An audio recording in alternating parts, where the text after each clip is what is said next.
রাশি 17ই সেপ্টেম্বর 2025-এর জন্য আগামীকালের রাশিফল। বন্ধুরা, আপনাকে কোন বিশেষ ব্যক্তির সাথে আলাপ করাবে যিনি আপনার চিন্তায় লক্ষণীয় প্রভাব ফেলবেন? আপনি রক্ষণশীল বিনিয়োগে বিনিয়োগ করে আরও বেশি অর্থ উপার্জন করতে পারেন।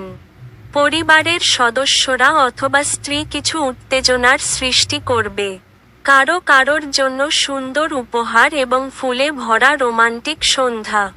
যদি আপনি অতিরিক্ত জ্ঞান ও দক্ষতা অর্জনের জন্য কিছু অতিরিক্ত সময় এবং শক্তি ব্যয় করেন, তাহলে আপনি অত্যন্ত উপকৃত হবেন। আজকে আপনার কাছের মানুষজন আপনার কাছে আসার চেষ্টা করবে, কিন্তু আপনি আপনার মনকে শান্ত রাখার জন্য একান্তে সময় কাটাতে পছন্দ করবেন। আপনি আপনার স্ত্রীর সঙ্গে আবার পুরাতন সুন্দর রোমান্টিক দিনগুলি আজ হৃদয়ে পোষণ করুন। আপনার ভাগ্যবান সংখ্যা 4।